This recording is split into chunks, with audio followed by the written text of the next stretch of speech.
Bom, bom dia a todos, por mais esse dia aqui conosco, no nosso 32º Encontro Estadual de Supervisores Escolares de Santa Catarina, que tem como objetivo geral reunir profissionais da educação básica e do ensino superior para aprofundar a análise e discussão sobre a escola pública, a gestão democrática, no contexto da supervisão escolar.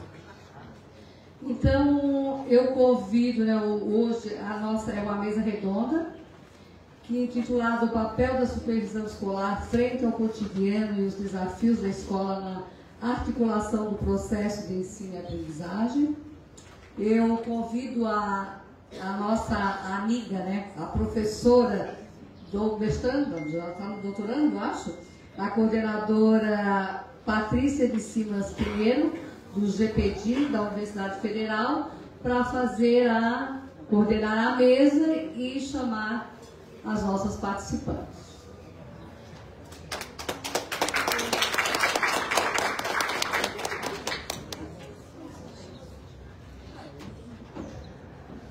Bom dia.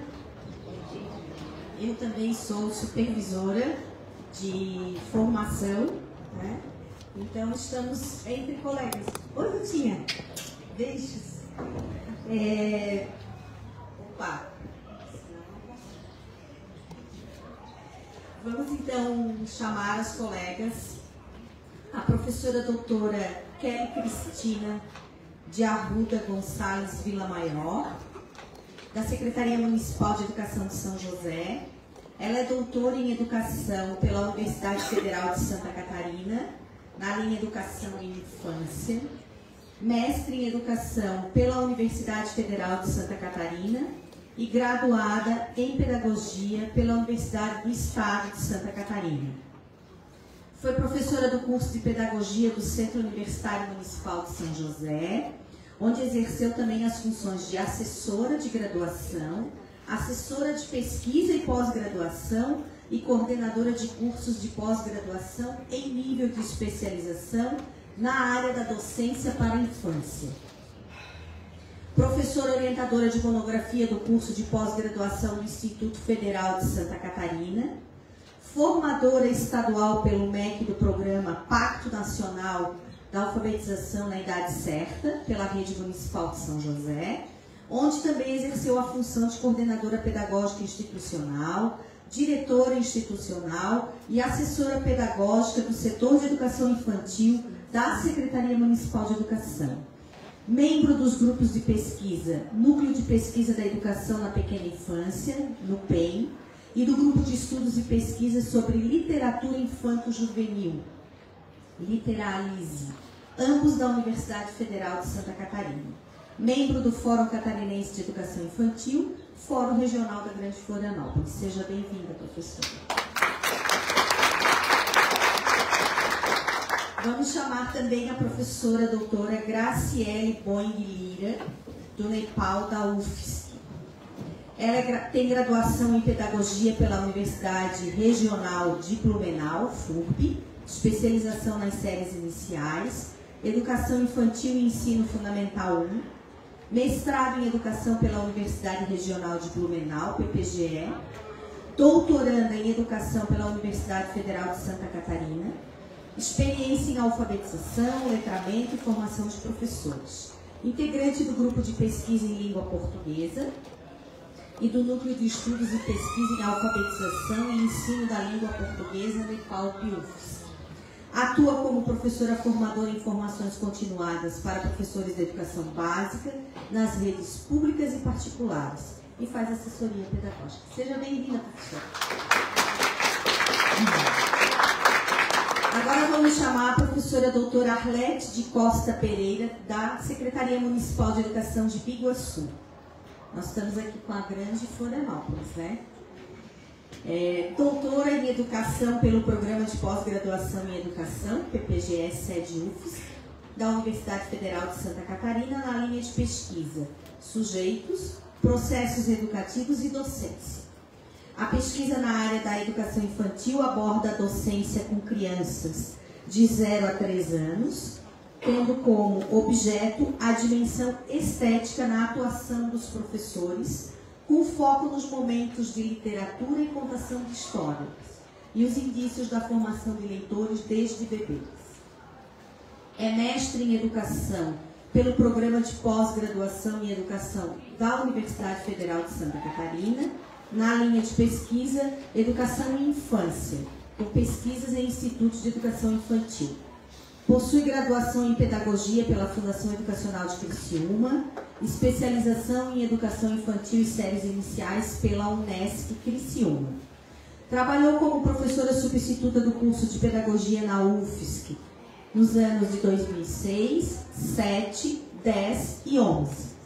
Participou do Núcleo de Estudos e Pesquisas da Educação e da Pequena Infância no PEN, de 0 a 6 anos na UFSC, e foi professora substituta do curso de Pedagogia da Universidade Estadual de Santa Catarina de 2007 até dezembro de 2014 e de 2016 até dezembro de 2019.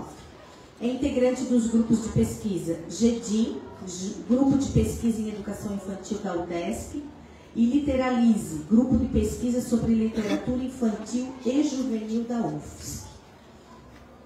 Trabalhou como professora efetiva do curso de Pedagogia do Centro Universitário Municipal São José, o SJ, no período de agosto de 2010 a fevereiro de 2018, ministrando disciplinas de estágio em Educação Infantil, Cotidiano e Prática Pedagógica em Educação Infantil, Fundamentos da Educação Infantil, Educação em Infância e Educação em Estética, Artes. Foi membro da Comissão Própria de Avaliação CPA do Centro Universitário de São José, de 2012 a 2014, e integrou o Conselho Universitário, CONSUNE, do Centro Universitário Municipal de São José até fevereiro de 2018. Esteve na coordenação do curso de Pedagogia da USJ desde abril de 2014 até junho de 2016. Também integrou o núcleo docente estruturante do curso de Pedagogia e o colegiado de Pedagogia da USJ entre 2014 e junho de 2016. Além disso, atuou como assessora técnica do programa Fundo do Milênio para a Primeira Infância, uma iniciativa da Unesco, nos anos de 2005 a 2008. Fez consultorias em educação infantil nas redes municipais da Grande Florianópolis, desenvolvendo trabalhos de formação continuada e curso para professoras de educação infantil. Tem experiência na área da educação, com ênfase em educação infantil, atuando principalmente nos seguintes temas: formação inicial e formação continuada de professoras de educação infantil, infância, literatura, trabalho com bebês e crianças bem pequenas, práticas de ensino, estágios e prática pedagógica na educação infantil. Atualmente é professora colaboradora da Universidade Estadual do Paraná, Unespar, Paranaguá, e membro do colegiado de pedagogia, trabalhando no curso de pedagogia e em outras licenciaturas. Seja bem-vinda, professora. Então, a nossa mesa de hoje, a professora Sueli já intitulou, né, já nos deu o recado, então nós vamos ter até às 11 horas, vamos dividir 30 minutos para cada um de vocês fazerem a explanação e depois a gente abre para os questionamentos e o debate, que eu penso que é um momento bastante importante para a gente poder fazer esse diálogo sobre a importância do supervisor no cotidiano escolar. Então, vamos lá. Podemos começar pela professora Keila. Então, fique à vontade, professora.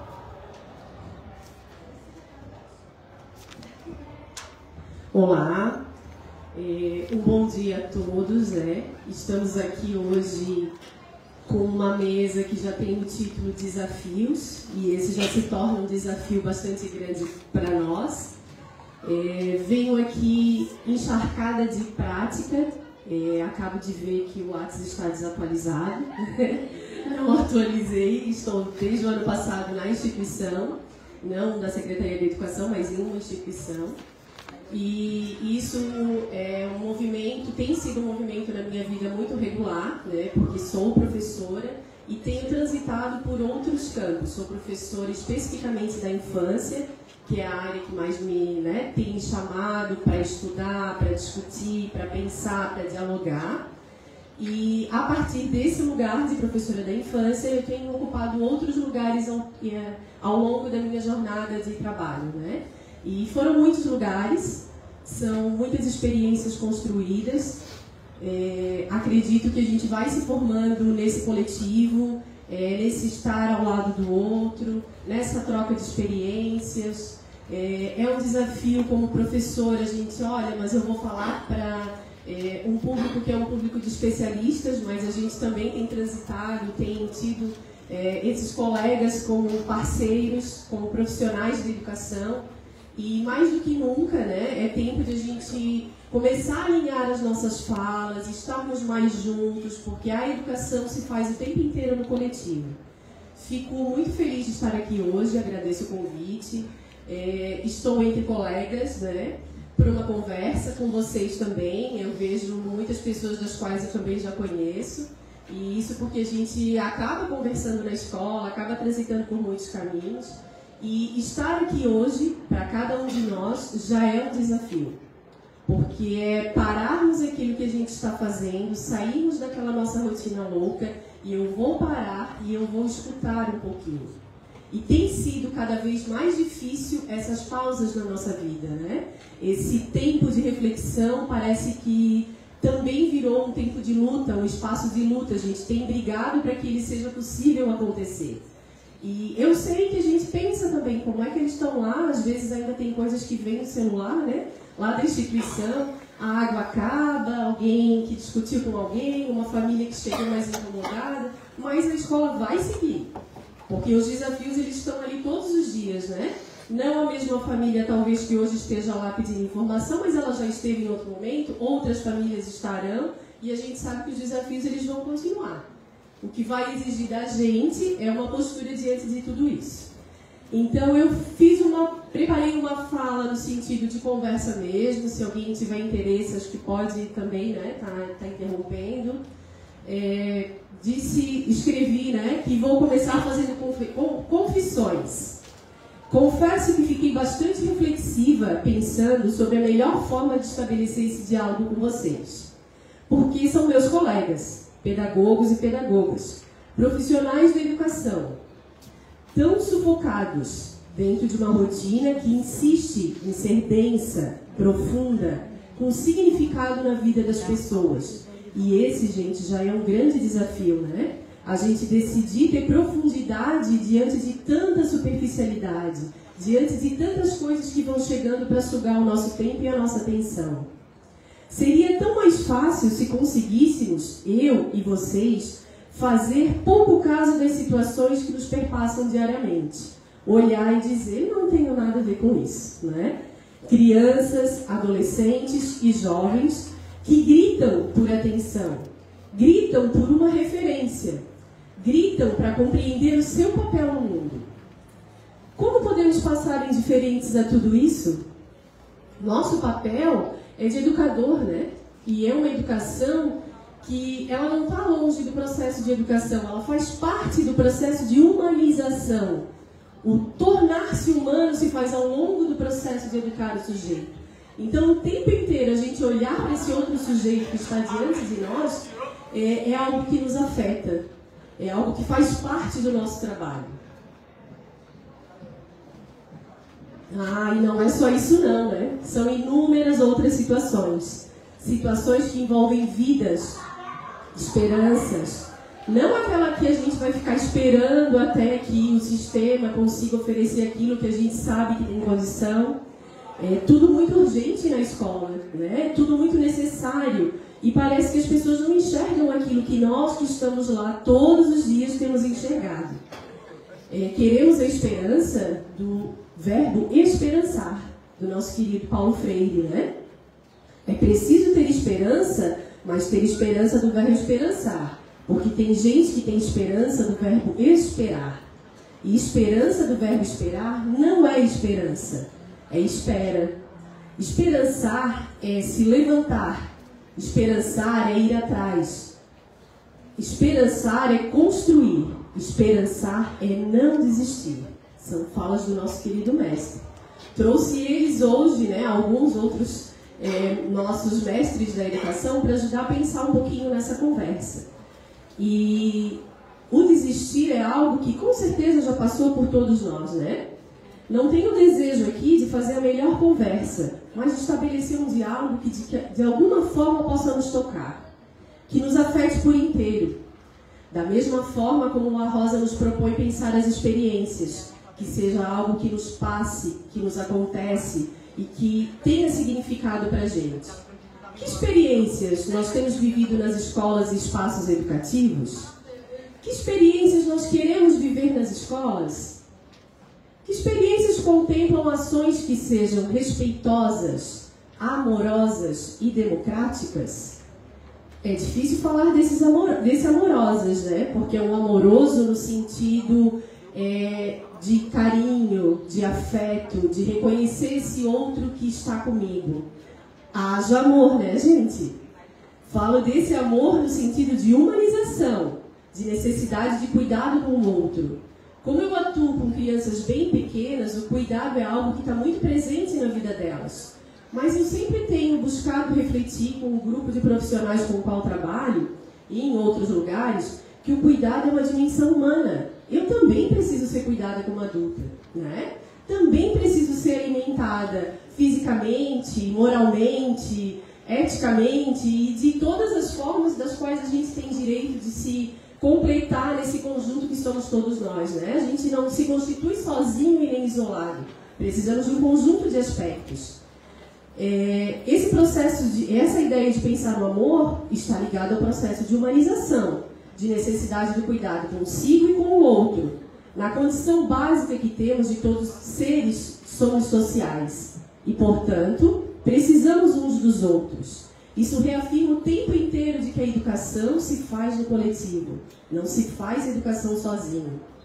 Mas na educação, amar é olhar para a humanidade, é respeitar os sujeitos e toda a sua diversidade. Educação é, acima de tudo, competência. Reforço isso para a gente não cair na ideia de que basta ter amor, né? É muito diferente disso que eu estou propondo.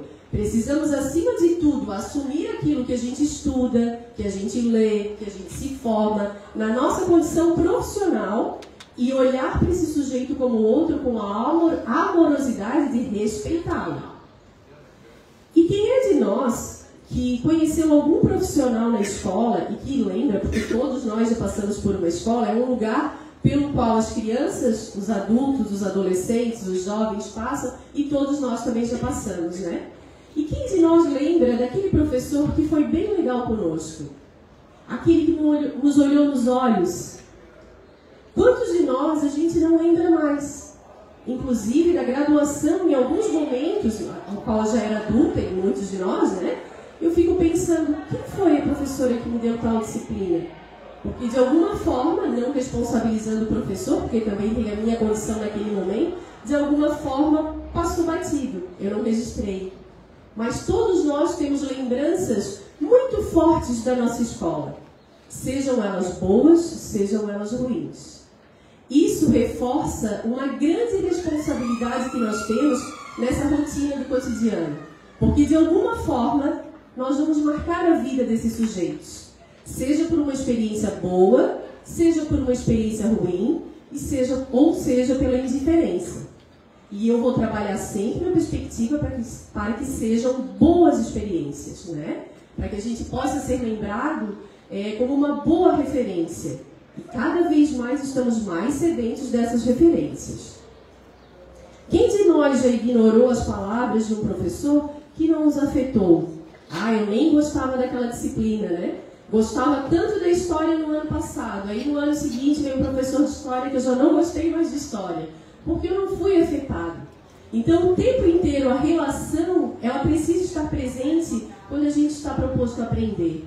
Quem é que aprende com quem não gosta? O que é que a gente aprende quando a gente se sente intimidado, quando a gente se sente desvalorizado? Em alguns momentos, isso pode ser uma alavanca. Não, eu vou mostrar que eu vou dar conta. Mas em outros momentos, pode ser um caminho sem volta. Pode ser alguém que se perca aí pelo caminho. Então, esse olhar atento é difícil, né, gente? Porque educar exige confiança no outro. Exige confiança e olhar no olho do outro sujeito que está conosco. E como é que a gente vai olhar no olhar de 1000 sujeitos? Quantos sujeitos passam por nós todos os dias, né? Quantos de nós já nos sentimos acolhidos na escola? Até como profissionais.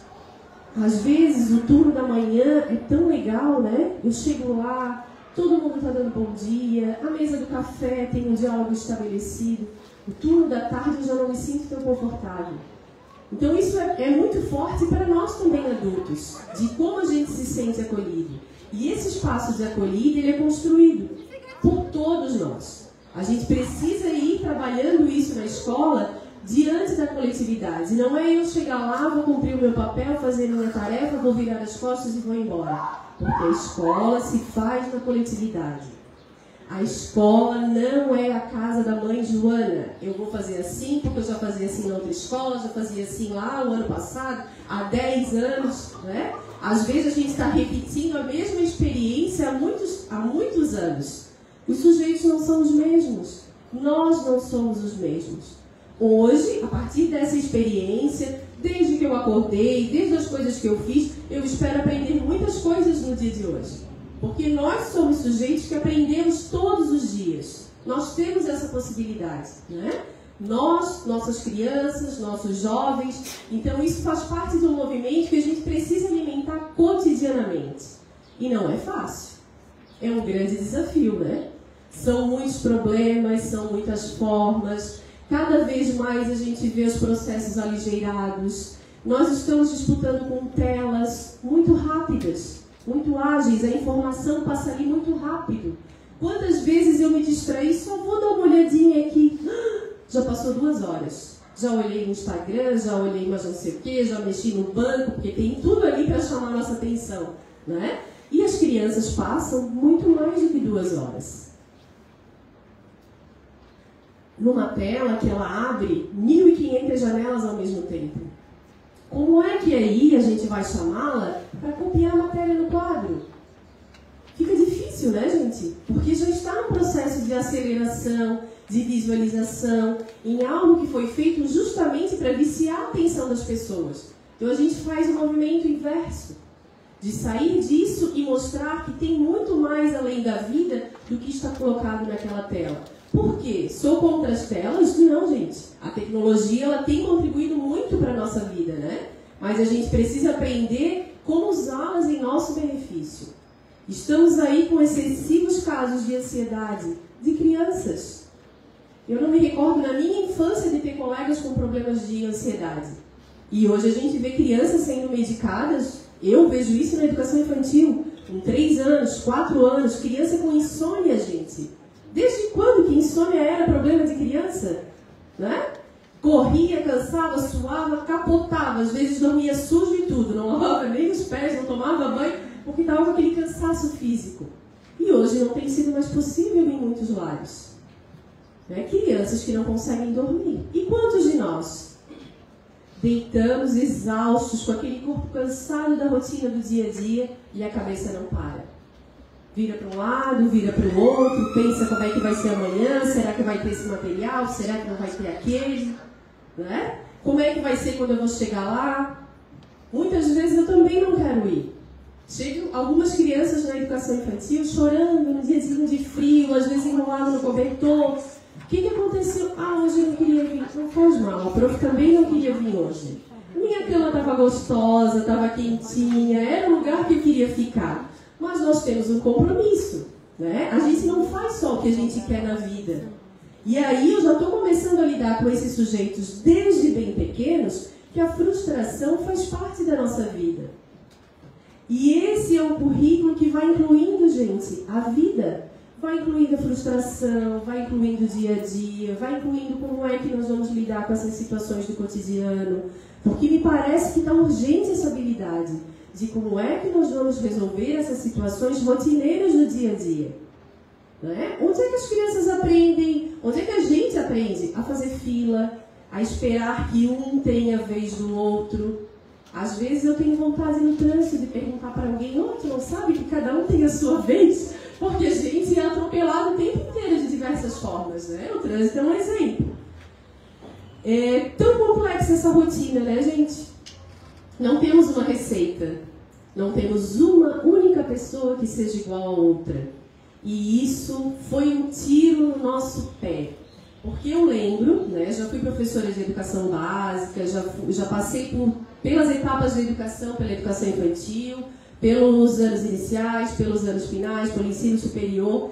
E eu lembro do meu discurso como professora de dizer: não, aqui ninguém é diferente de ninguém. Quem é que você está pensando que é, se agora você quer fazer outra coisa?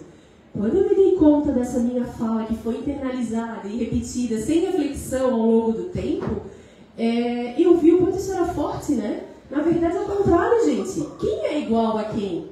Nós somos todos diferentes desde o princípio. E aí é muito difícil para a gente tentar enquadrar todos no mesmo formato na escola. Porque a diferença é gritante.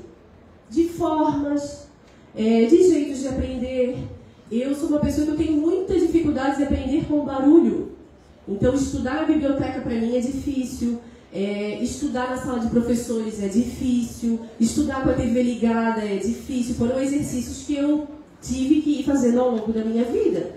Eu tenho colegas que só conseguem estudar com um fonezinho com música tocando. Algo que me atrapalha profundamente, algo que contribui para o outro, né?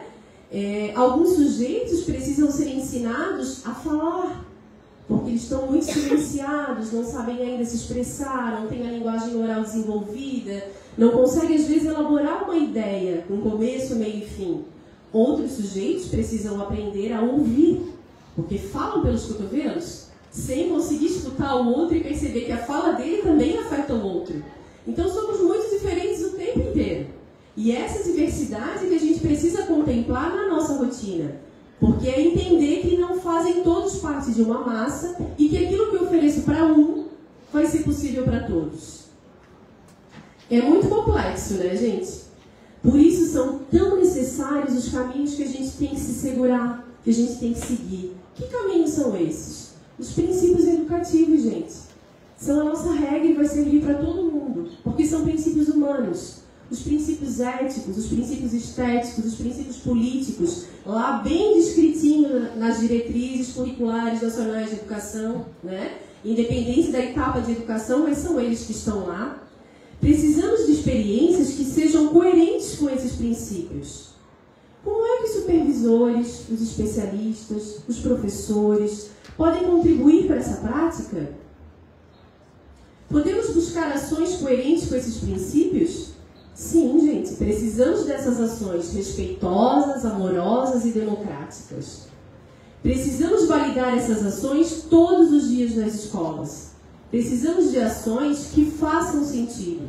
Sentido para nós também como profissionais. Porque aquilo que não faz sentido para nós também não há de fazer sentido para as crianças. E muitas vezes eu me pego refletindo: qual é o objetivo disso? Qual é o sentido disso? As crianças vão copiar 20 vezes o número de 1 a 20. Um exemplo, né? Qual é o sentido disso? Quando a gente faz perguntas para aquilo que a gente está propondo, para aquilo que a gente está vendo ser proposto, a gente vai conseguindo entender que realmente não tem sentido ali. Agora, se eu for propor tantas outras coisas para compreender do 1 ao 20, né? Quantas experiências... nós temos trabalhado muito na educação infantil com desemparegamento, que é para sair dessa estrutura de sala, carteira, mesa. Hoje já é possível em alguns lugares, mas é difícil. Eu tenho turmas que eu tenho 20 crianças, mas eu não tenho 20 cadeiras na sala. Significa o quê? Que as crianças vão fazer projetos diferentes em momentos diferentes. Não vão as 20 sentar ao mesmo tempo.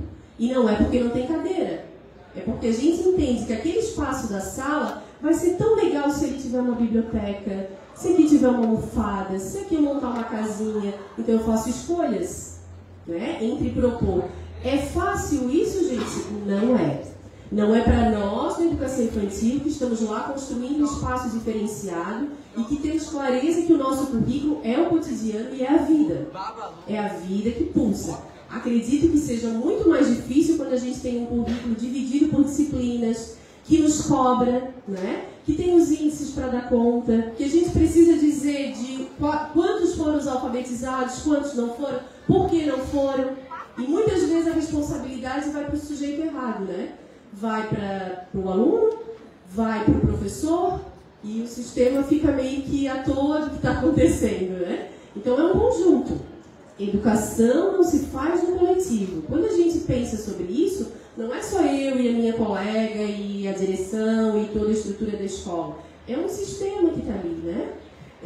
Quem pensou aquele material que está lá? Aquelas carteiras que estão lá daquele jeito.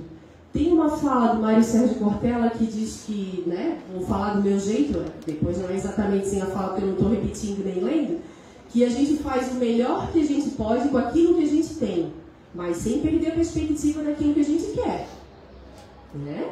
Eu quero uma sala que seja uma condição legal. Olha a diferença quando a gente vai, por exemplo, numa clínica médica. Eu chego lá, aquele ambiente está limpo, bonito. Eu conheço um oftalmologista muito bom, que ele já de muito tempo, há mais de 50 anos ele atua, e ele disse que ele tem perdido clientes porque o consultório dele é muito antigo. As pessoas chegam lá e desacreditam no trabalho dele só pela estrutura que está apresentada. Aí eu falei para ele, olha, eu vou te convidar para ir em algumas escolas, porque vai ser bastante assustador, né? Mas a gente deseja que o ambiente ele seja acolhedor só de se ver, que a gente olhe para o lugar e queira estar lá, né? E isso a gente vai fazendo aos poucos, porque demanda realmente de toda uma estrutura, mas que aquilo que o outro não faz, o outro sistema, o outro organizador, não seja imobilizador para o que eu possa fazer, porque eu não posso ser tão negligente quanto alguém foi, né? Tem o meu papel aí. Precisamos explorar nas escolas os vazios, os espaços de construir, os espaços de pensar. Como é que é a fruição? Como é que ela acontece, gente? Ela acontece no silêncio da nossa cabeça. A gente não consegue organizar se tiver tudo bagunçado, se tiver muita informação. Como é que nós vamos fazer para construir esses espaços nas escolas tão barulhentas, né? Nós precisamos buscar sentido para essa escola. Nossa contribuição está em ajudar a ver. Assim como o garoto do poema do Eduardo Galeano. Adoro esse poema, repito ele, porque acho que ele é muito forte para a nossa condição de profissionais de educação. Vou citá-lo. Diego não conhecia o mar. O pai, Santiago Kovakov, levou-o para que descobrisse o mar. Viajaram para o sul. Ele, o mar, estava do outro lado das dunas altas, esperando. Quando o menino e o pai, enfim, alcançaram aquelas alturas de areia, depois de muito caminhar, o mar estava ali na frente dos seus olhos. E foi tanta imensidão do mar e tanto seu fulgor que o menino ficou mudo de beleza. Quando ele finalmente conseguiu falar, tremendo, gaguejando, pediu ao pai: Pai, ensina-me a olhar. Como é que eu vou dar conta dessa dimensão, né, gente? O mar é um exemplo disso que a gente tem como desafios na educação, que não são poucos, é uma imensidão. E nós, profissionais de educação, estamos nesse lugar de ensinar o outro a olhar, de ajudá-lo a ver, porque o olhar é aprendido também. A gente mostra desde pequeno para o bebê para onde que ele olha. Olha aqui essa cor, olha aqui esse brinquedo. Né? A gente ensina para onde olhar, para onde ouvir. E as crianças elas vão se construindo a partir disso que a gente vai indicando. Confesso que estou na educação há 22 anos. Sou pedagoga, professora de educação infantil, caminhos que me levaram a tantos outros lugares, como já comentei. Já estive e atualmente estou de novo com as crianças numa instituição. Estou na gestão da unidade escolar.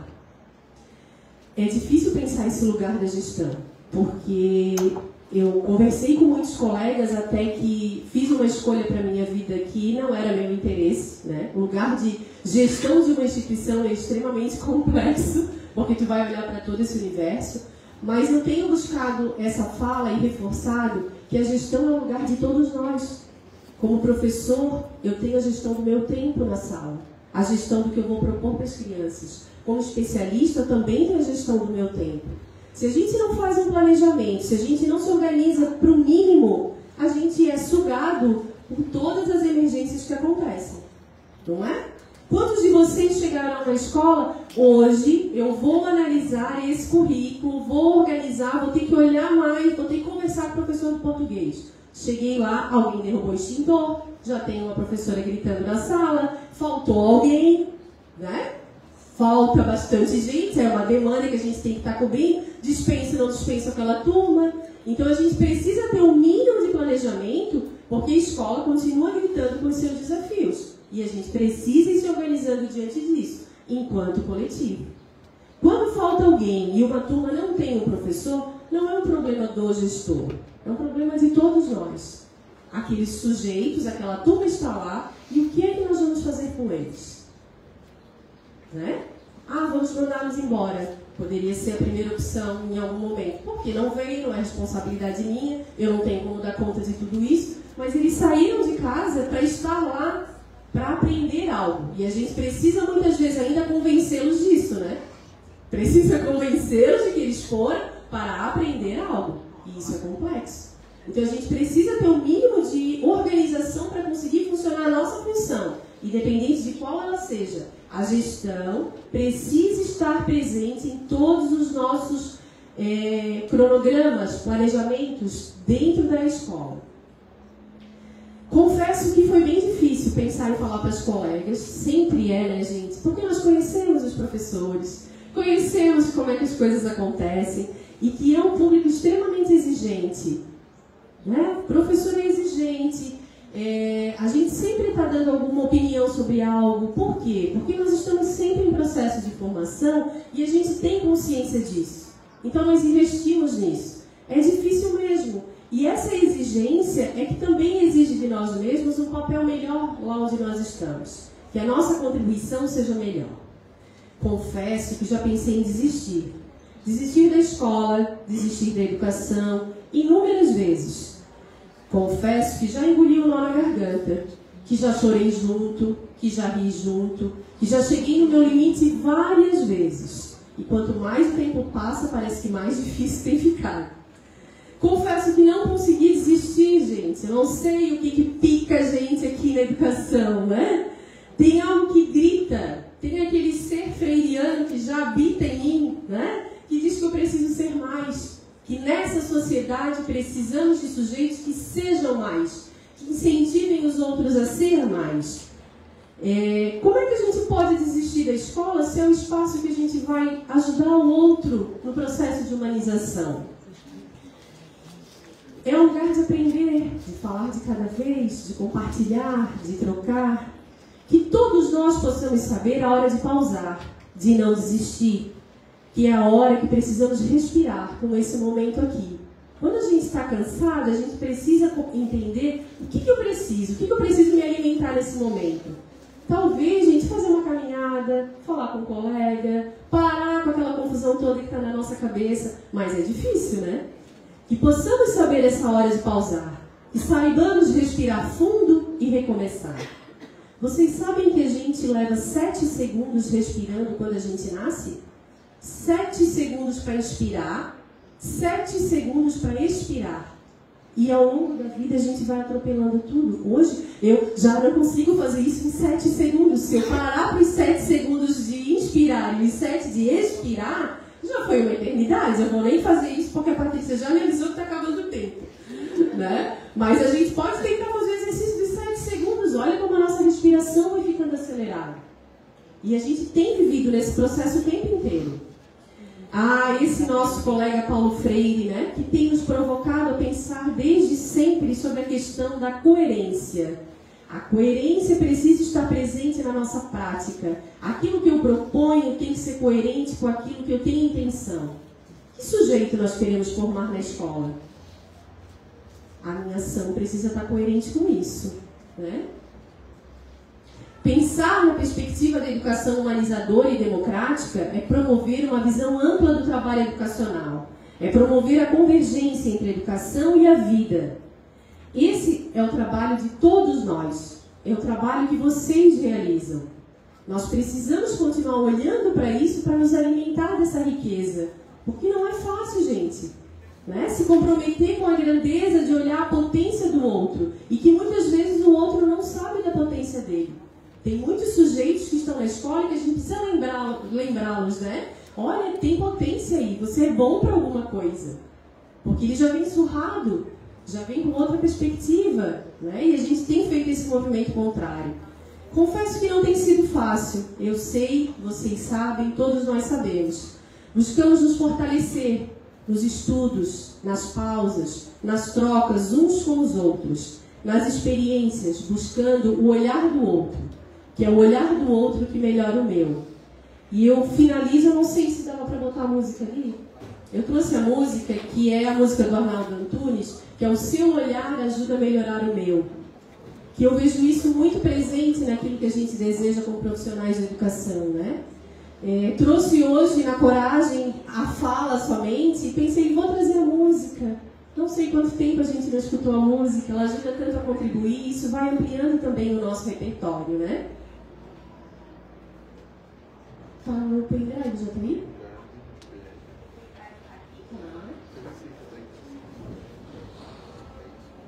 Confesso para vocês que foi difícil falar sentada, hein?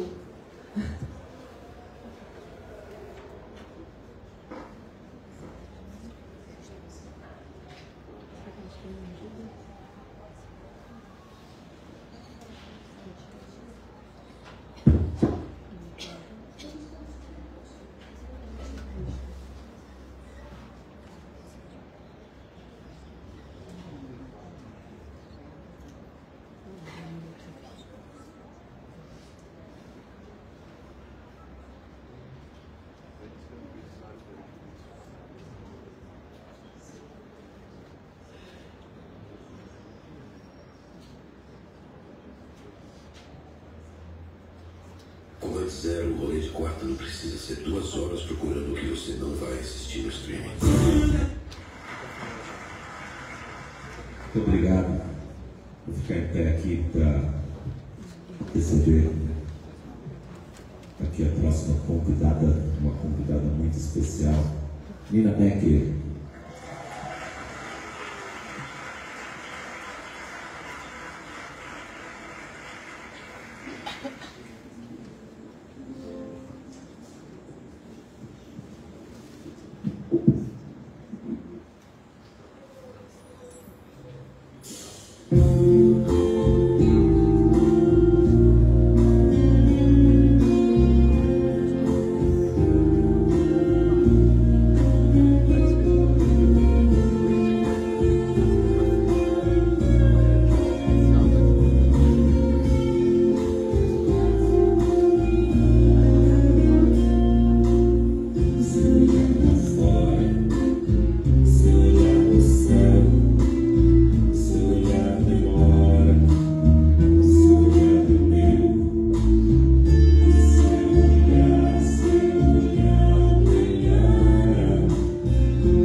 Obrigada, gente. Obrigada por esse momento de escuta. Desejo realmente que o nosso olhar possa ser melhorado com o olhar do outro.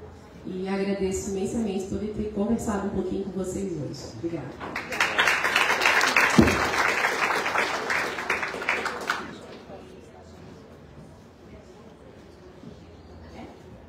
Então, obrigada, professora Keila. Agora nós temos a apresentação da professora Graciele.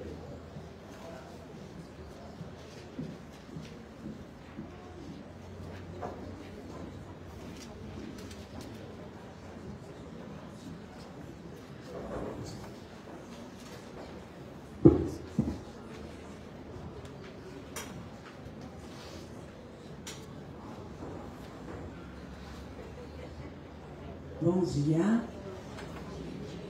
É uma satisfação imensa compor esta mesa, que traz um tema norteador importante e que necessita diálogos constantes.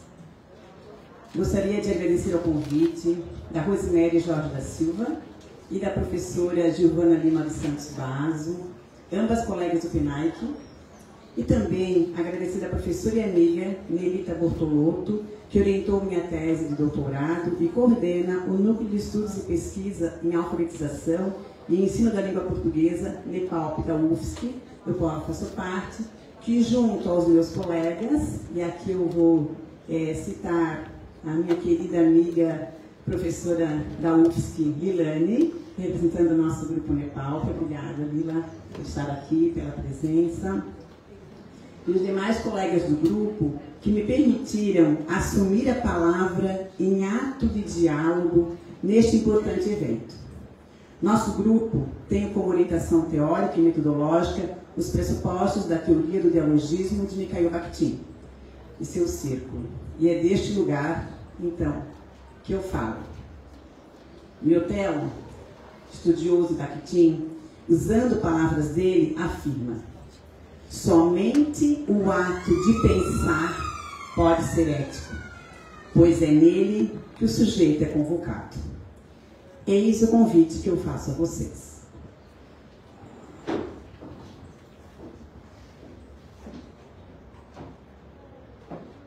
Será que ela quer ajuda?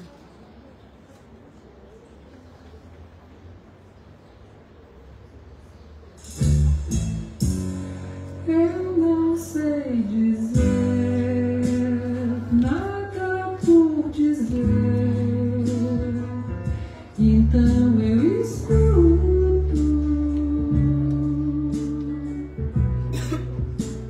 Se você disser tudo o que quiser, então eu escuto.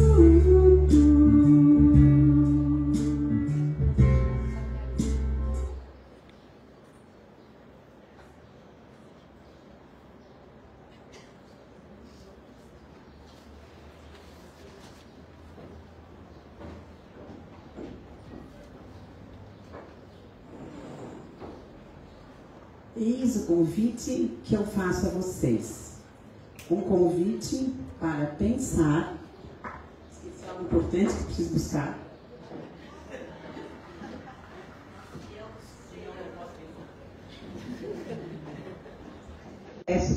Contemporâneo da alfabetização. Essa fala foi tecida por meio das experiências que tenho vivido como professora de metodologia da alfabetização, estágio supervisionado em gestão educacional, princípios e métodos, as reflexões e o resultado da minha pesquisa, que teve como título Memória de Si e a Palavra Outra, veredas figuradas em memoriais de pedagogos, onde escutei e discuti a escrita memorialística e ainda as inúmeras reflexões partilhadas com a amorosidade bakhtiniana no grupo NEPALP. Na pesquisa do doutoramento, assumi a escuta do outro como possibilidade de reconhecimento de histórias de vida, das marcas singulares registradas em narrativas. Para o diálogo desta manhã, trago enunciados das relações dialógicas que os futuros pedagogos tiveram em ambientes institucionais ou fora deles com professores alfabetizadores, Fiz um recorte, então eu trouxe só os diálogos que os sujeitos interagiram com professores alfabetizadores. Os memoriais escritos pelos professores me convocaram à escuta.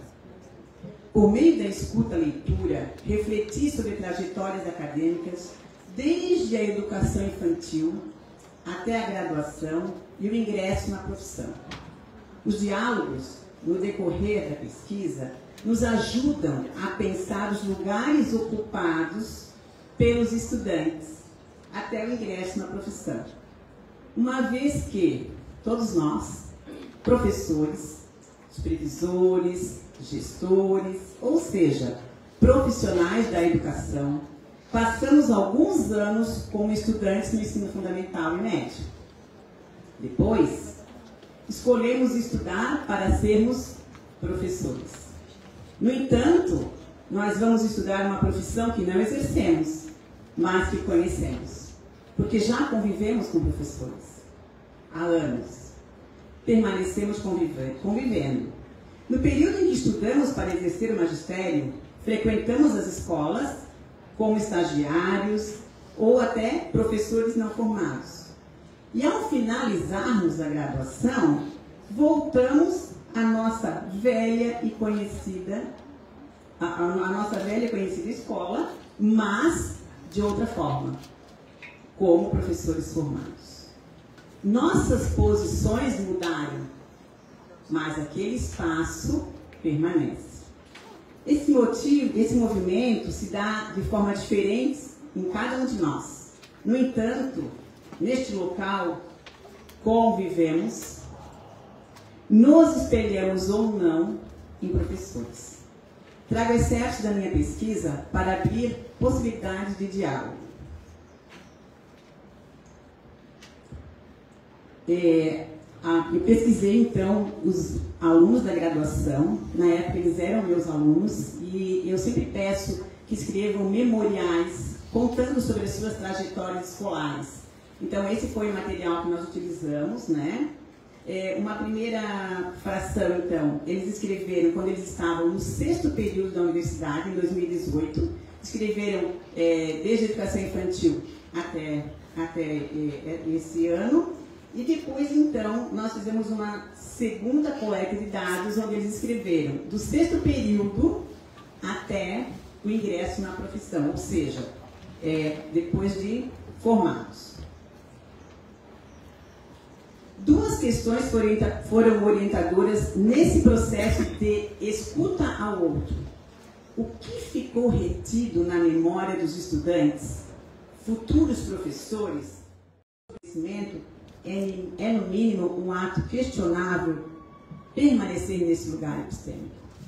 A pitada teórica subjacente aos distintos enunciados em destaque tendeu à concordância. Os memoriais anunciaram relação empática com o outro, sem interpretar a metodologia praticada por esses seus antigos professores, relativamente ao que hoje é apresentado na esfera das ciências.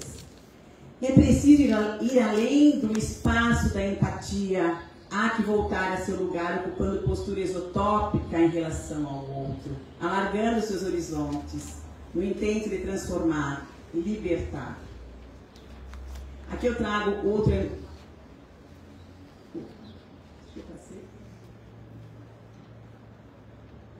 Aqui.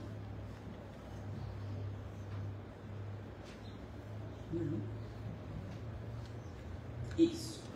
Recorda-se outro enunciado do Leonardo. Eu não vou ler, né? Vocês têm aqui na tela. O Leonardo fala da letra, da caligrafia. Mas quando ele vai fazer o trabalho de conclusão de curso, ele escolhe fazer um trabalho sobre alfabetização e letramento na perspectiva da criança. E ele diz que surgiu em decorrência do estágio do 2º período e do 6º período. Vejam que quando ele escreve sobre a caligrafia, ele já estava no 6º período. Em momento algum ele pontuou algo relacionado a essa prática, né? Neste enunciado, ele menciona os 2 semestres que foram destinados a esse estudo, mas não os menciona, né? Aqui embaixo eu também repito, né, a mesma frase, né? A lembrança mais forte que ele teve.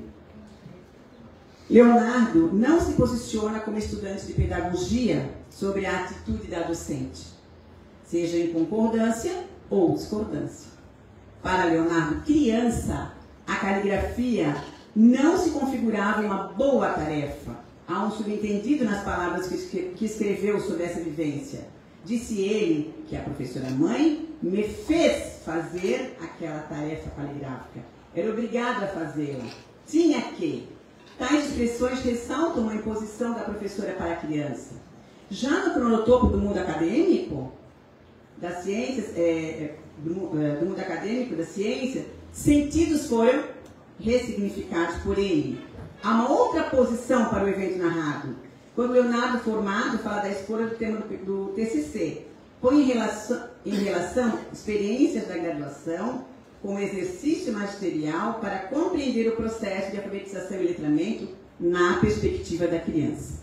Neste memorial de pós-formado, há tomada de consciência como futuro professor. Afinal, é apenas o não álibi no existir que transforma a possibilidade vazia em um ato responsável real. Porque se realmente na vida significa agir, é ser não indiferente ao todo na sua singularidade. A tomada de consciência por Leonardo presentifica-se em perspectiva de futuro pela esperável compreensão dos processos de aprendizagem dos estudantes. Eu para mim, eu para o outro para mim. Para Bakhtin, o mesmo evento pode ser objeto de diferentes posições valorativas e essas se constituem através do tempo. Eu trouxe esses dois excertos que eu ouvi, né, na leitura e escuta, para que a gente pudesse então dialogar um pouco sobre isso. Meu desejo, com o término da pesquisa, é o de abrir possibilidades para, junto aos meus pares, ou seja, nós todos, vocês, né? Valorizar a escuta como lugar de diálogo e pensar as relações do trabalho com a vida. Para Ponzio, filósofo italiano e estudioso das obras do Círculo, a escuta adquire uma dimensão filosófica.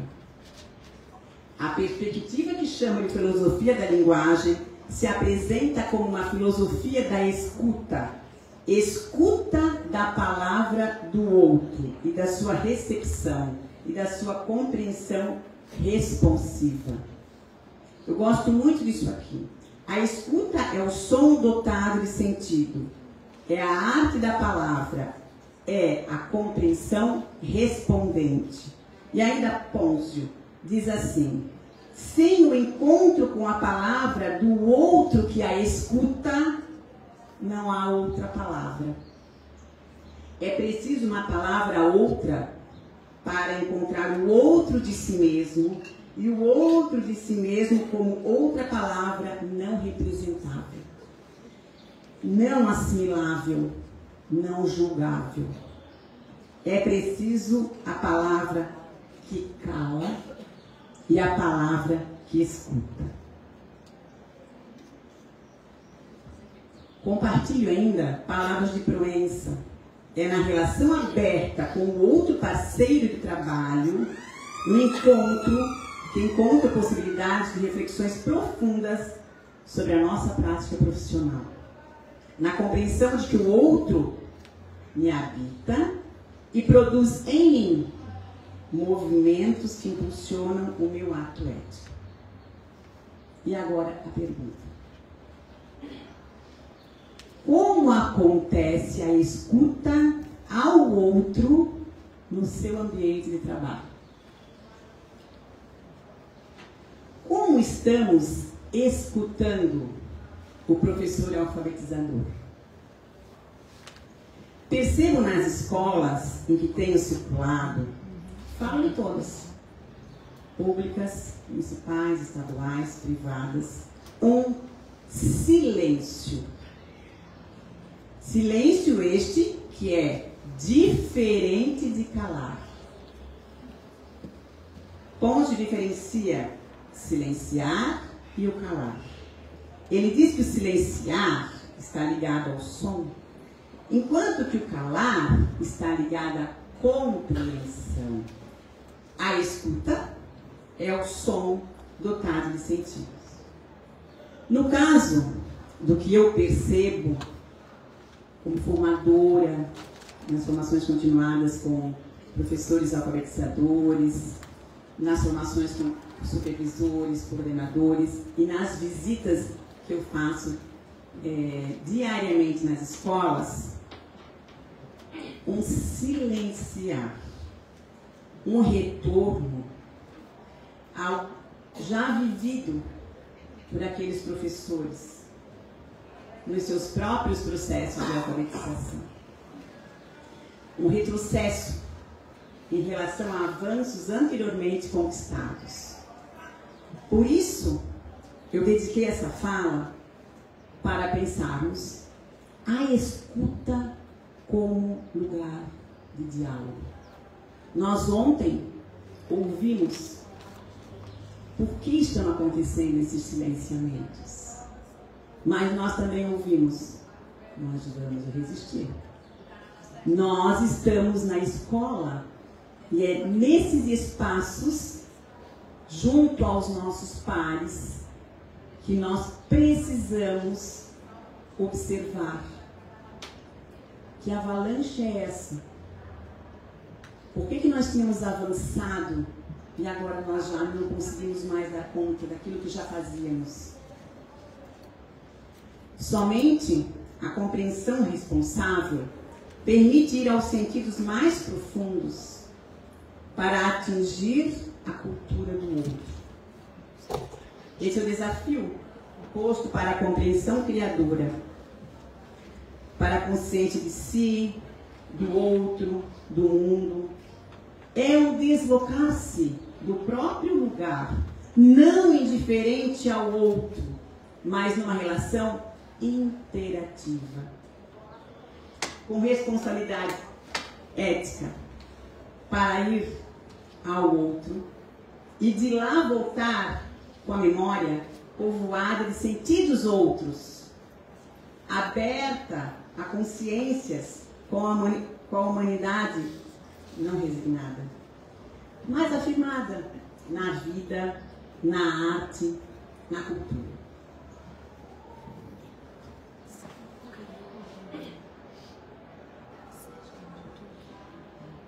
Proponho aqui um convite a outras vozes, de concordância ou discordância, pela provocação do meu olhar sobre o que dialogamos.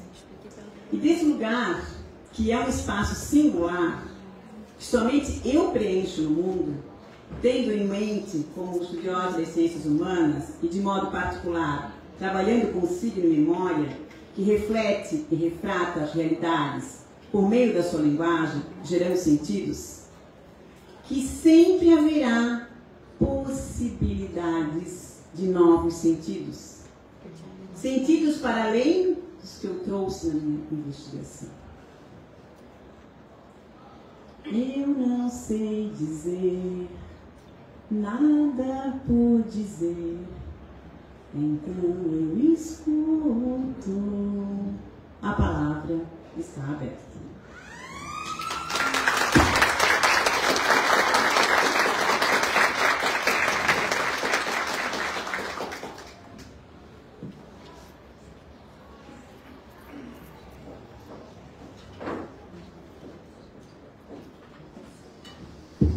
Obrigada, professora Graciele. Vamos lá?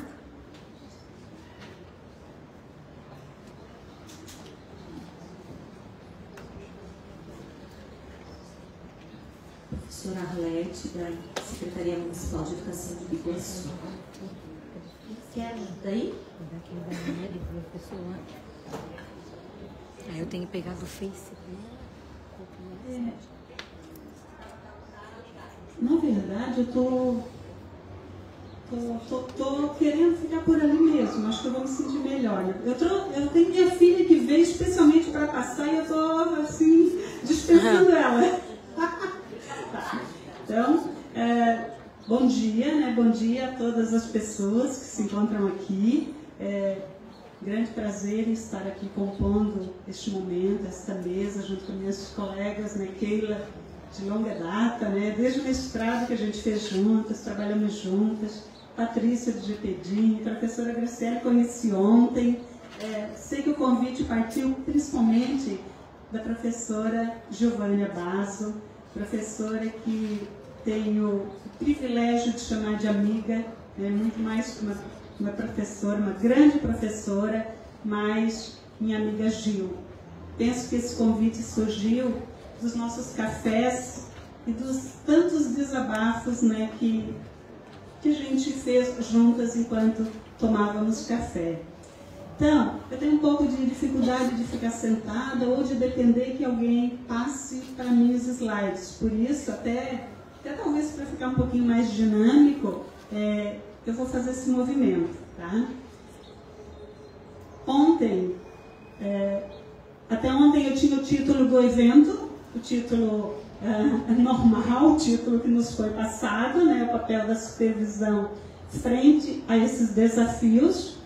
E ontem, muito provocada por tudo que eu vi e ouvi aqui, por todos os diálogos, eu cheguei em casa, olhei para a minha apresentação e disse, não, eu vou falar desse chão da escola, esse chão da educação básica, esse chão da educação infantil, mas que para mim hoje é um chão que me tira o chão diariamente.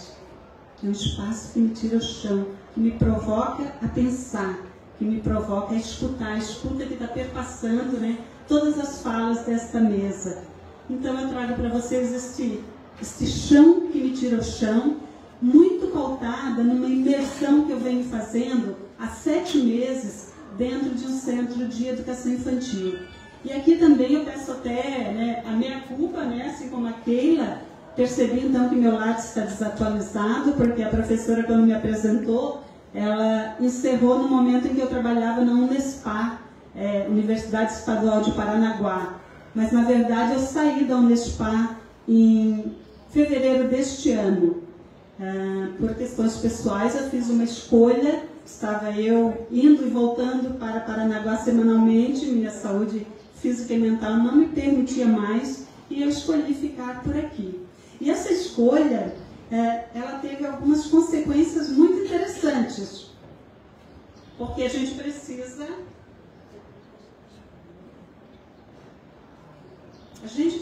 sobreviver, né? Então, escolhi desistir de Paranaguá em pleno carnaval, fiquei desempregada em março, e agora, o que vou fazer? Vou estudar e o que mais? E então surgiu, por acaso, não sei se por acaso, né, mas um edital de Biguaçu. E quando eu li o edital, eu percebi que eu atendia as questões, né, as orientações do edital para um cargo de especialista em assuntos educacionais. Então vejam bem a minha trajetória. Eu começo na educação básica em 1988, na verdade. Tá? A educação básica eu coloquei em 89, mas foi em 88 que eu iniciei como professora de educação infantil. Depois, eu trabalhei como supervisora do SESI, só que eu só tinha pedagogia, e aqui já é uma provocação, né? Como que eu vou virar supervisora tendo somente pedagogia? O SESI, na época, lá no início dos anos 90, fazia uma seleção interna entre as professoras para que alguém assumisse como supervisora, isso em todo o estado de Santa Catarina. E o SESI formava assim, supervisoras, formava intensamente, assim, semanas inteiras. Nós nos reuníamos em Florianópolis, supervisoras do estado inteiro, para estudarmos. Inicialmente estudávamos Piaget, depois chegou Vygotsky, lendo desde a primeira obra de Vygotsky, quando começamos a estudar. E a minha grande formação, na verdade, fora de sala, né, assumindo esse lugar, então, foi a partir do SESI, a partir desses estudos. E depois, quando saí do SESI, acabei assumindo vários outros lugares. Então, como foi colocado antes, né, fui diretora, assim como Keila hoje está diretora, estive como consultora, estive como orientadora, assumi vários lugares de especialista, então sempre trabalhando com instituições de educação infantil, que é lugar em que eu me reconheço, lugar em que eu me sinto bem. Em 2006, após o mestrado, eu fui para o ensino universitário, fui para o ensino superior, na verdade, né? Iniciei na UFSC. E aí eu comecei uma outra trajetória que foi muito interessante também na minha vida, que foi pensar a formação inicial. Veja, eu vinha nos últimos anos trabalhando com formação continuada, acompanhando como consultora e formadora, e então eu venho para a universidade trabalhar a formação inicial. E, paralelo a isso, eu também permaneci fazendo um pouco de formação continuada. Mas lá na universidade eu trabalhava principalmente com disciplinas de educação infantil e com estágio em educação infantil. Quer dizer, o meu PL permaneceu na educação infantil o tempo inteiro. Então, estava eu lá, formando professoras, acompanhando os estágios dentro de uma perspectiva que eu acreditava, que eu defendo, que eu acredito, né, que atende aos princípios que a professora Érica trouxe aqui para a gente, os princípios éticos, estéticos e políticos, que considera a criança como esse ser que é competente, esse sujeito que pensa, que faz as coisas, que se propõe. Essa criança que ela traz marcas culturais, marcas geracionais, marcas de classe, de gênero, de etnia. Essa criança que é muito real, que é muito concreta, que brinca, que é transgressora. Não é a criança que é quietinha, que obedece, mas é a criança que se mostra, que nos desafia o tempo inteiro com suas ideias, né? Então, essa criança que brinca, como eu sou um pouco benjaminiana, então assim, trago um pouco aqui de Walter Benjamin, né? Essa criança que adora se sujar, que brinca com os restos dos canteiros de obra, os restos das construções, né? Adora, quem nunca viu as crianças colecionando pedrinhas, gravetos, observando os bichinhos, juntando os tijolos, fazendo uma fogueira. Ela pega os elementos do mundo adulto e ela vai então construir o seu próprio mundo, a sua própria cultura, nas palavras de Benjamin, né? Então, essa criança que eu acredito, que eu defendo e que eu venho trabalhando o tempo inteiro na perspectiva de pensar coletivamente com as professoras e professores para que possamos, de fato, respeitar essa criança e ampliar, né, os seus repertórios, as suas experiências, as suas vivências. Benjamin, quando eu falo nele, ele não pensou numa criança romantizada, muito pelo contrário. Walter Benjamin é da teoria crítica. Então, todo o olhar dele é muito pautado na crítica. E no caso das crianças, ele respeitava muito as crianças como sujeitos pensantes, sujeitos inteligentes. Ele tinha, inclusive, um programa, uma espécie de programa de rádio para as crianças, que ele defendia, ele falava sobre temas diversos, dialogava com as crianças, conversava com elas, partindo deste lugar de que as crianças compreendem, inclusive, as coisas mais sérias, né? Elas exigem dos adultos representações claras e inteligíveis. Isso é o que o Benjamin nos diz, né? Elas reinventam o mundo delas, então, a partir dos elementos que nós damos a elas, que nós dispomos a elas. E esses detritos, esses canteiros de obras, tudo isso, esses elementos, eles atraem muito as crianças. Elas não vão simplesmente reproduzir a cultura do adulto, reproduzir o mundo do adulto. Inclusive nas brincadeiras das crianças, elas imitam, mas elas também transgridem, elas reinventam, reinterpretam nessas brincadeiras. Então elas trazem outros elementos que nos provocam a pensar.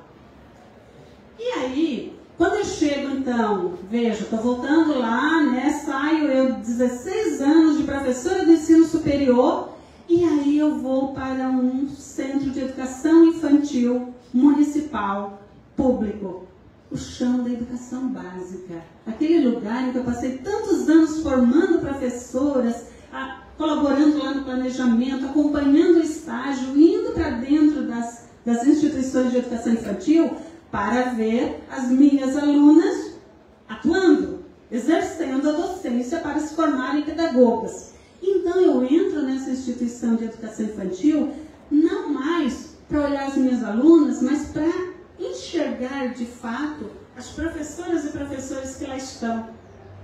Como é que se dá o trabalho na educação infantil real, concreta? E aí, gente, é um recorte que é dessa instituição em que eu estou, de 7 meses, porque iniciei lá no final de março, e tudo que eu falar aqui, gente, é de minha inteira responsabilidade. Então, por favor, eu não estou falando que toda a rede traz isso ou que toda a rede concorda com isso. Eu estou falando quase que de uma imersão minha que tem me provocado diariamente inúmeras reflexões. E aí, este tema do desafio, assim, mexe muito comigo, porque como a Keila falou ainda há pouco, tudo é muito rápido dentro da instituição, tudo é muito intenso, tudo acontece ao mesmo tempo. A diretora e a especialista, elas trabalham juntas, em conjunto, e elas têm que resolver, elas têm que encontrar respostas para tudo. Então, por mais que nos planejemos para fazer algumas coisas um pouco mais de respiro, a dinâmica do cotidiano da instituição não nos permite. No nosso caso, temos lá 240 crianças, temos 56 profissionais atuando, então é muito intenso. Alguns desafios, meu pensamento, assim como eu sou um pouco benjaminiana, Benjamin, ele é marcado, toda a sua obra é marcada por descontinuidades. Ele defende que o pensamento ele não é linear, a história não é linear, a vida não é linear. Então eu peço já desculpas aí para vocês se não houver essa linearidade, mas é uma característica, né, que eu venho também aprendendo e inspirada em Benjamin. Então eu fui trazendo alguns desafios. Eu sou uma pessoa muito imagética, então ao contrário das minhas colegas, eu enchi de imagens, mas eu vim para cá justamente para eu poder passar bem rapidinho, para não ser expulsa desta mesa, farei o possível, tá? Mas para olharmos mesmo para esse chão. E eu também fiz o exercício de trazer estes desafios, mas também trazer um pouco da dimensão estética que todos os dias me enche os olhos de alegria naquele espaço. Então, o tempo todo eu tentarei trazer essas duas posições, essas duas dimensões, né? Um dos primeiros desafios que nós encontramos e que eu encontrei lá naquele espaço é lidar com a pluralidade das crianças. Percebo que nós, professores e professores, e eu vou sempre me incluir também, porque estou nesse processo de reflexão, nós ainda desejamos uma turma homogênea, ao máximo. Uma ou outra criança que foge muito dessa ideia de homogeneidade, nós começamos a querer medicar. É muito sério isso, gente. Nós não sabemos lidar com a diversidade humana, com a diversidade das crianças que nós encontramos dentro de uma sala. Então esse foi assim um primeiro ponto que tem me exigido muita reflexão e como que nós podemos aprender, como é que nós podemos superar as nossas crises em relação a essas diferenças e compreender que as crianças são, sim, sujeitos diferentes, que nós somos sujeitos diferentes e o que podemos fazer para que cada uma avance ao máximo no seu processo de desenvolvimento. Que a diferença não seja uma justificativa para ela não sair daquele lugar, para ela ficar na indiferença, não. Mas que a gente possa olhar para cada criança como singular, sim, e ver qual a possibilidade de desenvolvimento que qual a nossa intencionalidade pedagógica para que cada criança, de fato, possa se desenvolver. Né?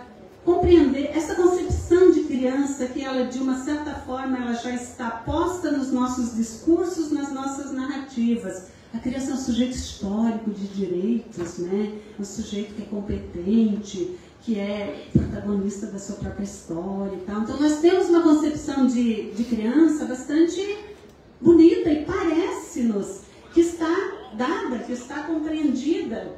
E quando a gente chega no espaço da instituição de educação infantil que eu estou, e não sei se acontece em outras, o tempo todo quero trazer este recorte, eu encontro muitas práticas que não vão ao encontro dessa narrativa da criança enquanto sujeitos de direitos. Por exemplo, me incomoda muito este excesso diário de desenhos prontos xerocados. Não são poucos, gente. É tudo isso e mais um pouco. As crianças estão com cadernos grossos de tantas folhas A4 com este tipo de proposta. E aí a minha provocação, será que esta proposta ela vem realmente ao encontro da ampliação das experiências infantis, da ampliação dos repertórios, do enriquecimento e tudo aquilo? E aí as professoras me dizem, mas eu estou falando de crianças de 4 e 5 anos que fazem. As professoras elas têm uma intenção muito boa, que elas ainda se sentem assim comprometidas com a escola do ensino fundamental. Essas crianças elas vão para o primeiro ano, elas têm que saber, Leti. Elas têm que saber essas coisas, elas não podem sair daqui sem saber. E aí eu digo, mas onde é que está escrito que nós temos que dar conta desta forma? Não existem outras estratégias, outras formas de fazermos com que as crianças possam lidar com a linguagem oral escrita, compreender a função social da linguagem, brincar com a linguagem, brincar com as poesias, brincar com as palendas. E aí, é claro que eu também encontro isso lá, e eu tenho que trazer aqui algumas coisas, né, bem bonitas, mas eu vi que é depois. O caso do castelo foi bem interessante, porque eu entro na sala e as crianças estão todas pintando o castelo. Todos os dias elas pintam desenhos assim. E eu disse, mas professora, por que elas estão pintando o castelo pronto? Por que elas não podem cada uma desenhar seu castelo? Mas, Arlete, as crianças não conhecem o castelo. Bom, se elas não conhecem o castelo, qual é o meu papel enquanto professora que penso que eu quero que as crianças conheçam o castelo? Gente, nós temos lá todas as salas têm internet e tem TV. Opa! Por que não ir lá, não utilizar essa tecnologia que está à disposição e não fazer uma bela de uma pesquisa de castelos, não contar histórias de castelos para as crianças, falar dos castelos medievais? Vocês sabiam por que esses castelos têm aquele fosso ali, aquela água toda ao redor? Vocês sabiam que aquilo ali é também uma prevenção contra os ataques? Porque no caso dos invasores cavarem túneis, quando chegarem lá, esses túneis eles serão alagados e os invasores irão morrer. Por que os castelos são formados assim em círculos concêntricos? Tem várias etapas ali de defesa, gente. Olha, tem um campo aberto que dá para enxergar o inimigo chegando. Tem um muro, tem esqueci como é que chama ali, o portão principal. Se conseguirem chegar até ali, passar no portão principal, ainda tem uma super armadilha, porque tem um portão de grades que nos parece que está aberto. E quando os invasores entram, aquele portão cai, prende eles todos lá e eles viram alvos, né, dos defensores dos castelos. Olha que coisa interessante! As escadas dos castelos, gente, o sentido dessa escada, ele não favorece o inimigo invasor, porque a maioria dos soldados usam a espada na mão direita. A escada, ela obriga o sujeito a guerrear com a mão esquerda, em desvantagem àqueles que estão protegendo os castelos, que aí eles sim, eles descem com a espada na mão direita com toda a força possível. Olha que interessante contar essas histórias para as crianças. Mostrar que os castelos são diferentes. Eu vou passar rapidinho, que eu fiz assim uma bela de uma recolha de castelos aí pelo mundo afora, tá? Trouxe inclusive castelos, né? Tem castelo no Brasil, tem um monte de castelo no Brasil. Esse castelo aí no Rio Grande do Norte, conta a lenda que foi feito por um único sujeito. O seu Zé dos Montes foi a pessoa que construiu sozinho esse castelo. Olha que coisa fantástica.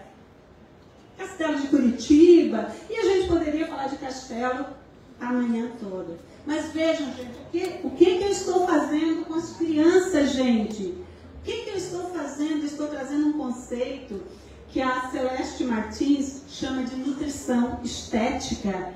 Eu estou nutrindo o imaginário das crianças com um monte de histórias, um monte de castelos, e depois, será que se eu der uma folha, um papel e tinta para essas crianças, elas não vão conhecer castelos? Será que elas não saberão fazer lindos e maravilhosos castelos a partir da minha ação intencional de ampliar repertórios? Esse é o nosso papel. É para isso que nós estamos lá. Se as crianças vão para o Centro de Educação Infantil para aprender, nós vamos para fazer com que elas tenham a possibilidade de aprender e se desenvolver, de ampliar seus repertórios. Não é para elas simplesmente ficar sentadas esperando passar 4, 5 ou 6 horas. Né? Aqui um outro desafio, gente, que eu acho assim muito interessante. Quem conhece aí, quem sabe um pouco de artes, né, logo reconhece que Noite Estrelada de Van Gogh. Só que, nossa, domina artes e consegue fazer uma releitura, né? O que isso me diz?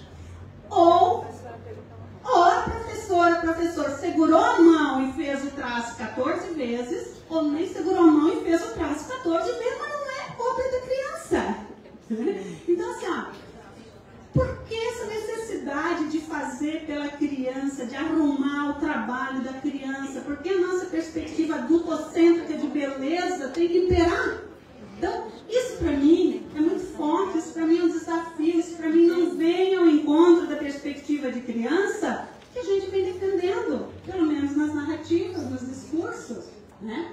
Mas eu disse que elas também fazem muitas coisas lindas, e agora eu trago então algumas imagens que eu fotografei lá nos últimos dias. Crianças brincando, né, com cantigas. Então, veja, elas cantam, elas declamam, elas têm o direito de ver como que isso, a escrita, como que essa língua se materializa de forma escrita. E elas brincam com essas coisas. E aqui espelho, espelho meu, os desenhos das crianças, o poema das cores primárias, mais desenhos das crianças, né? Quem você acha que deveria ganhar o concurso do melhor pijama? Quando contaram a Viviana e o pijama da Viviana, algo assim que é a história que estavam falando. Olha que coisa linda, gente! Eu preciso trabalhar com desenho xerocado se as crianças são capazes disso tudo. Olha como nós, ao invés de ampliar os repertórios das crianças, nós reduzimos, nós limitamos. Qual que é o argumento que eu mais ouço?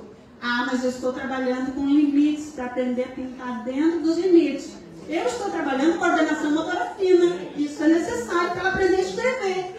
Gente, esse imaginário que pode voar longe, que pode fazer 1000 coisas, vai, com certeza, também trabalhar coordenação motora fina, também encontrar com os limites e todos os argumentos. Então, mais beleza das crianças, mais beleza das crianças. Eu gosto muito das produções das crianças, eu sou uma admiradora grande demais, né? Olhem que coisa linda, que imagens lindas, todas desse mesmo local, para dizer para vocês que tem muita beleza circulando lá. Se eu foco nos desafios porque era o objeto da mesa, mas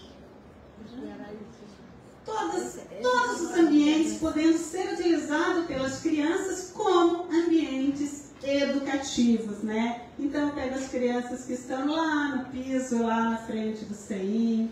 Aqui elas estão no gramado, no chão do pátio externo, dentro do refeitório fazendo uma culinária, no chão da sala fazendo suas produções, na horta, gente, que delícia poder mexer na horta. A horta também é um espaço educativo, sim, e é um espaço que as crianças precisam ter mais este contato com a terra, com a planta, com a vida que cresce, que brota. E depois, claro, né, cresceu, levaram para casa, felizes da vida, né? Foram todos para casa aí com suas verduras da horta. Essa imagem repetiu. A outra lá, eles estão produção grande, né, em grandes grupos, interagindo, produzindo, pintando, fazendo arte. Aqui foi uma transgressão muito legal. Eu estava dentro do CEIM e eu não vi. Essa é a cozinha dos profissionais adultos e as crianças, junto com a professora, foram tomar café lá. Eu só vi quando a imagem chegou no meu computador. Eu perdi esse momento. Eu amo transgressões. Eu perdi, mas eu tive a imagem, né? Perdi a cena concretamente, mas pude vê-la em imagens. Um outro desafio que tem me tomado muito tempo, né? Então, o nosso CEIM, eu não falei isso antes, ele abriu na pandemia, ele tem 3 anos, ou vai completar 3 anos ainda, algo assim. E o projeto político-pedagógico, por isso ontem a fala do professor me ajudou demais, o projeto político-pedagógico do CEIM ainda, ele era assim um ensaio muito pequeno, de 3 páginas, né, que o grupo vinha tentando realmente fazer. E aí, neste ano, disseram a mim e a todas, né, todos os CEIMs estão atualizando os seus PPPs e nós que estamos nos CEIMs novos estamos construindo o PPP, né? Então, assim, muitos desafios na elaboração. Eu chamo assim um pouco de reelaboração porque eu fui buscar o que o grupo já tinha construído. Eram poucas coisas, eram, né, alguns textos assim bastante fragmentados, mas a gente não parte do zero, parte daquilo que já temos, né? Então, gente, como se faz um processo de construção de PPP democrático, participativo, envolvendo todos os sujeitos da instituição? Isso é um grande desafio. Minha primeira ação foi organizar um instrumento de pesquisa com as famílias. Eu não consigo conceber um PPP se não tiver a participação das famílias. Não tínhamos tempo hábil para ficar chamando as famílias e dialogando. Então lá fui eu para o Google Forms, fiz um instrumento e ficou bacana, ficou interessante. Tive acho que 80 e poucos retornos, né, famílias que preencheram esse documento. Então isso foi interessante. Mas de dentro do CEIM eu percebi alguns meandros, alguns profissionais não se sentiram confortáveis com o fato de mandar um instrumento para as famílias. O que eles vão dizer? Como assim que eles podem falar sobre isso, sobre aquilo, sobre aquele outro? Sabe? Então, houve enfrentamento por conta deste instrumento. Eu queria muito que a equipe toda se sentisse na autoria do documento. Eu digo, o PPP é identidade do CEIM. Quero eu que todos participem. Então, esse convite nas reuniões, essa tentativa de sedução para que todos pudessem se envolver.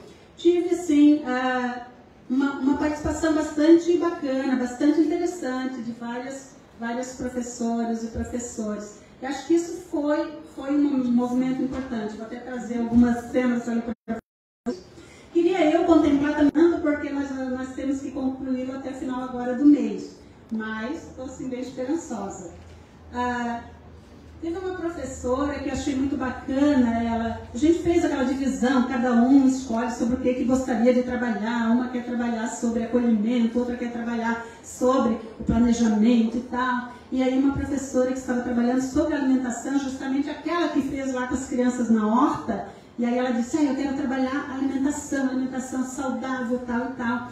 E aí, muito feliz, ela veio assim, ela disse, sabe, Arlete, é a primeira vez que eu faço parte da construção de um PPP. Uma professora que deve ter talvez a minha idade, que está aí nessa trajetória, mas ela falou isso assim com tanta, sabe, orgulho, alegria, sentimento de pertencimento, de ser responsável, de ser autora também. E outras também que vêm trazendo, me dando este retorno. Então, isso é muito legal. Uma professora que até outro dia eu considerava uma das grandes resistências que a gente sempre tem dentro dos CIs, né? Ela não só trabalhou com o texto dela e me entregou, como eu digo dela, mas era em pequenos grupos, né? Como neste final de semana, a gente conversando no parque, nossa, ainda falta muita coisa a ser feita e tal. E ela disse, eu posso ajudar. O que está faltando? Diga. E aí ela disse, eu vou trabalhar sobre cuidar e educar, porque eu fiz isso no meu TCC e tal. No mesmo dia, ela sentou na hora de atividade dela, ela já começou a escrever. Então, vejam, é um movimento que começa a envolver as pessoas. Isso é muito bacana. Aqui uma situação que eu achei muito legal também, que envolve esse PPP. A professora, acho que vale até a pena ler, ela me contando, feliz da vida, sobre as conquistas que tiveram, né, por ser um centro de educação novo e tal. E aí ela dizia, sabe, quando as pessoas lá, o pessoal da manutenção veio colocar as pias nos banheiros, eu consegui com que eles colocassem, suporte em todas as salas, né? Suporte para as bombonas d'água em todas as salas. Essa professora estava trabalhando o texto para o PPP sobre a organização dos espaços e das salas de referência. E para isso, eu passei a alguns materiais, inclusive um livro da Maria Graça Horn, que chama Cores, Sabores, Aromas, algo assim, sobre a organização dos espaços na educação infantil. A professora estava lendo, e nesse dia era muito... Nós conseguimos colocar em todas as salas os suportes da bombona. E ela se ouviu. E ela parou e disse, mas eu li aqui nos materiais que isso deveria estar embaixo, ao alcance das crianças. Então vejam que coisa linda. Ela ao ler todo aquele material, descobre, percebe, se dá conta, e ela só se deu conta quando olhou para lá e quando ouviu sua própria fala para mim, se deu conta que, nós vamos ter que baixar isso. E depois aconteceu uma outra cena, que daí numa reunião de professores, que nós vimos juntas disso pela descoberta dela. E aí nós tínhamos uma reunião em seguida com um pequeno grupo de professoras, e ela contou essa descoberta. E o que aconteceu? As professoras logo não conseguiram compreender a importância daquilo e disseram, não, mas a bombona embaixo, isso as crianças vão desperdiçar água, vai alagar a sala, vão fazer bagunça, vai dar isso, vai dar aquilo, não é possível. E aí o que eu digo, gente? Isso me lembrou o mito das cavernas lá do Platão, né? Vejam, a professora conseguiu enxergar, ela saiu da escuridão. Ela viu a luz, ela enxergou. E quando ela vai contar para as outras professoras o que acontece, as outras não enxergam, porque não viram essa luz que ela viu, porque não leram o material que ela leu, gente. E aí não conseguem compreender, né? E aí o meu papel enquanto especialista qual foi? Talvez se eu dissesse para a professora, isso aí está no alto, tipo está embaixo, ela não ia se convencer. Eu forneci os referenciais teóricos para que ela pudesse ela mesma concluir, enxergar, né? Então vejam que movimento, que momento bacana. E agora, né, o meu tempo está quase acabando ali. Alguns desafios que nós encontramos diariamente, eu chamo aqui de desafios estruturais, né? Nos faltam vagas, famílias ainda buscam vagas via político da cidade, isso ainda é bastante comum. Famílias querendo período integral. Educação infantil é direito da criança ou da família? Bom, a lei diz que é da criança, mas em complementariedade, ação da família. E aí, como que isso está claro ou não está, né? Famílias que nos procuram porque querem resolver, querem que a gente resolva demandas pessoais. CEIM, vespertino, a turma vespertina abre às 13 horas. Mas o pai diz que trabalha a partir das 13 horas, tem que deixar 12h30 lá ou 12h40 e nós temos que dar um jeito. Então, são vários desafios que nós ainda temos aí, né? Das professoras em relação às famílias, essa compreensão de que as famílias são parceiras. As famílias não estão ali para nos vigiar ou para nos acusar de alguma coisa, mas é uma parceria para o desenvolvimento das crianças. Profissionais e famílias precisam trabalhar juntos para as crianças. Isso está no texto legal. Isso é importante. Por que elas nos causam ainda desconforto? Por que é tão difícil? Né?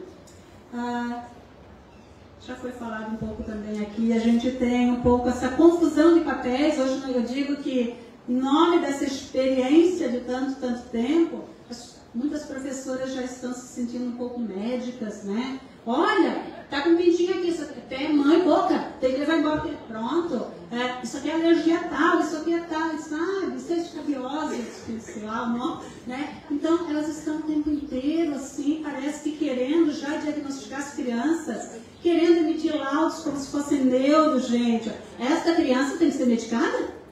Essa família pressiona a família, gente. Tem professora que pressiona a família a levar a criança no neuro. Então, há uma confusão de papéis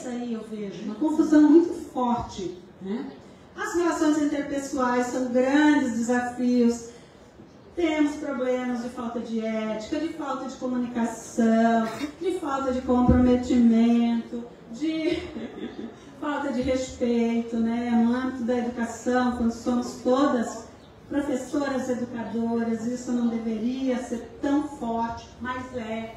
Temos tantos atestados, né? Tantos profissionais doentes, saúde física e mental, então diariamente faltam, não sei grande como o nosso, 5 pessoas às vezes, 4 pessoas num período, a gente fica na torcida, será que hoje todos virão? Então isso é muito forte também. E em relação às professoras, né, eu vejo que é necessário a gente romper com algumas certezas pedagógicas, que ainda são muito fortes e muito engessadas. Eu acredito muito mais na dúvida, na incerteza, do que nas respostas prontas. Eu acho que a gente precisa vencer essas coisas, né? Para não cometer tantos equívocos. Sou bastante freiriana também, aqui eu já trouxe bastante freire.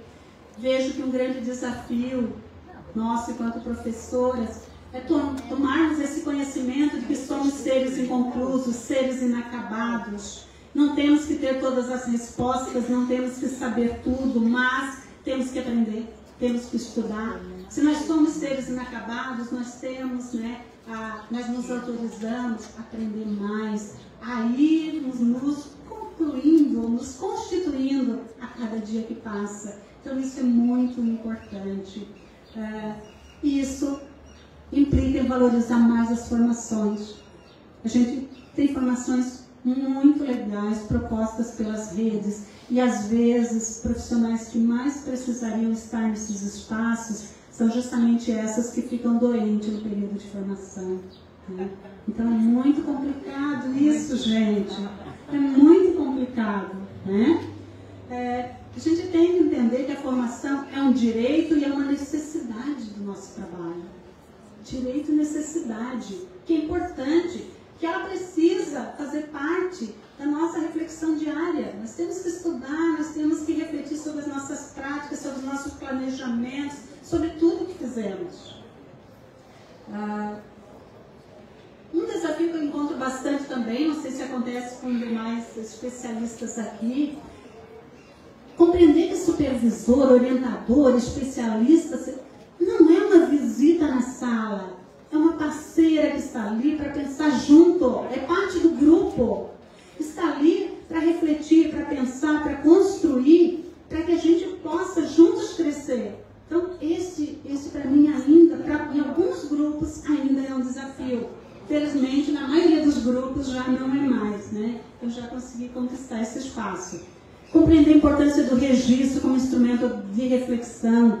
Eu digo que hoje os registros imagéticos eles já estão consolidados, felizmente, né? Então as professoras todas elas têm uma interação muito forte com as famílias e passam esses registros imagéticos. Mas aquele registro reflexivo da professora, do professor enquanto instrumento formativo, isso ainda é raro. São poucas que percebem que esse é um instrumento importantíssimo para alimentar a nossa própria prática e alimentar os nossos planejamentos. Então, é mais um.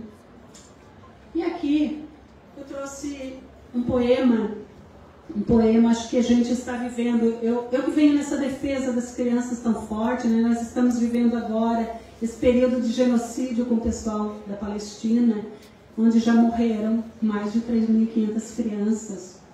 Bem possível que muito mais que isso. Em situações de guerra, de genocídio e outras atrocidades humanas, as crianças são as primeiras vítimas, penalizadas, mortas, abandonadas, órfãs e tudo mais. E esse poema que eu trouxe é de uma poeta que também foi assassinada nesse genocídio na semana passada. E ela disse: a noite na cidade é escura, exceto pelo brilho dos mísseis, silenciosa, exceto pelo som do bombardeio, aterradora, exceto pela promessa lenitiva da oração, tenebrosa, excesso pela luz dos mártires. ela deu boa noite e infelizmente ela faleceu, Eba Abu Na, semana passada. Bom dia a todas vocês, obrigada.